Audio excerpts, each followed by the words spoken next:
Hi guys, welcome back to Otter's RC Garage again. We are back on the bench. Today we're working on our first generation Scx10.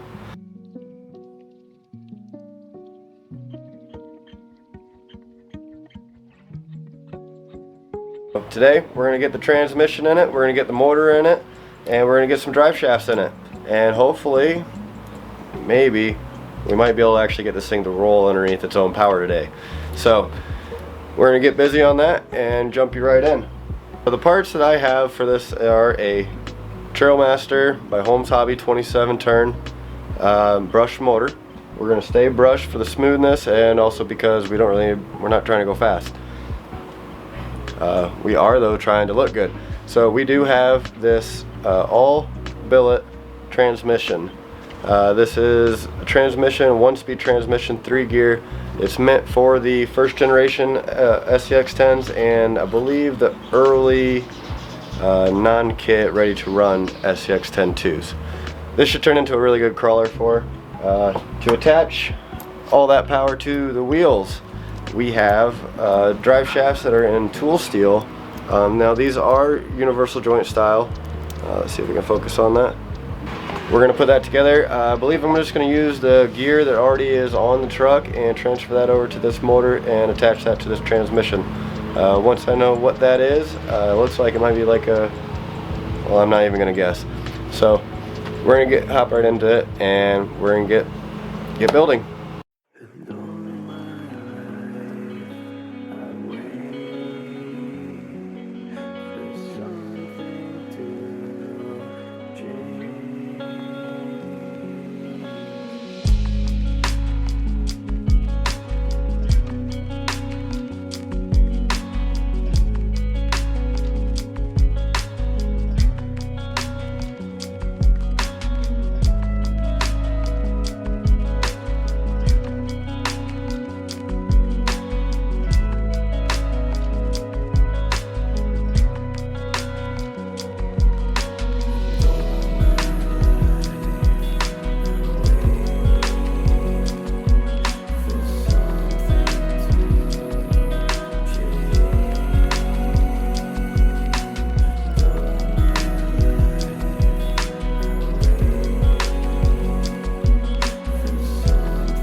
So we have a battery tray.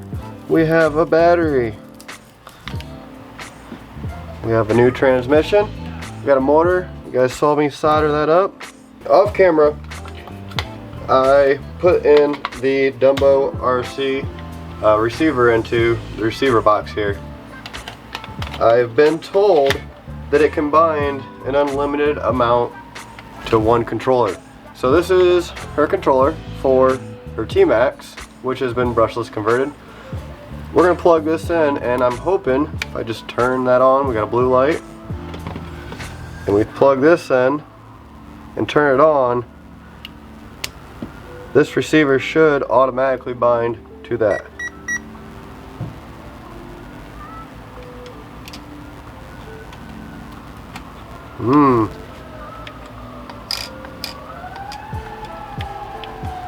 Well, it did not, so I'm going to look into it. Okay guys, I'm not sure what was going on there. I'm not sure why it wasn't binding. I did the exact same thing that I did when I was trying to show you guys. But for a reason, yep, we're on her controller for T-Max. And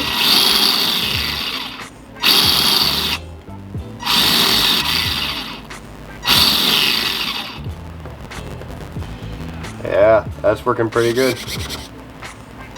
Gotta reverse her. There we go.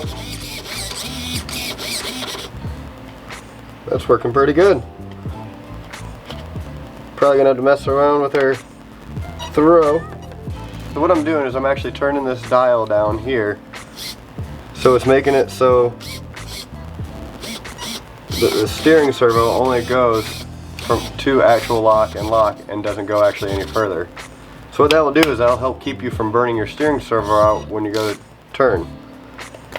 Now this seems to be creeping forward just a little bit.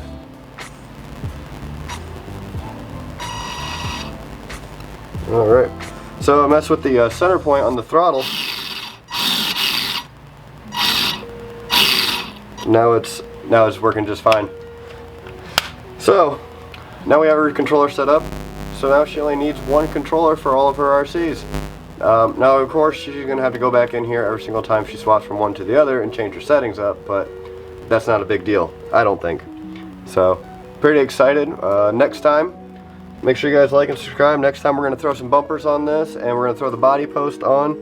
And if I get her body cut out in time, we'll put her body on here with the wheels and show you guys what this is gonna look like. Hoping actually really soon to take this thing out on a trail with the Bronco and with our Gen 7. So looking forward to that. Thank you guys for sticking around. Make sure you guys like, make sure you guys subscribe. See you next week.